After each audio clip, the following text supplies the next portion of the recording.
Mga kapuso, gawas nga makalingaw ang mga TikTok videos apan adunay linahi nga TikTok video nga dili lang mohatag og kalingawan apan pampag good vibes usab. Kun unsa kini ato kining tan-awon. Atong trabaho ng mga panik kay nga experience sa mga Bisaya katong na sila sa Manila. Kanang nag-testing og ballpen, miss hindi naman ito dadaan. Ba tayo umagi? Nagluto siya og kanon. Hala, sorry po, napagod yung kanin. Siya si Hope Tinambakan.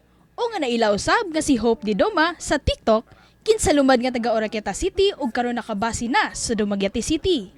Makalingaw ug makaagikik gyud ka og kinatawa sa iyang mga vlogs, hilabi na nga kung ikaw usa ka bisdak nga makarelate gayud niini. Sama na lang niining usa niya ka vlogs nga naghisgot sa mga sinultihan sa mga bisdak nga moadtog Manila nga nag-viral na gani sa social media. Unsay sala ninyo? Grabe ang baha dito sa inyo. Abot hanggang damdamin. Kadrama ba? Pabili ng lubi yung kinagot. Pabili po ng sabon humot. Mabuhan ko.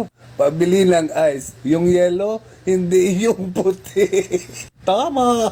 Yung pagpara ng sasakyan, tama na po. Sabi yung rice ka exercise? Anong oras po ito, Dudunggo?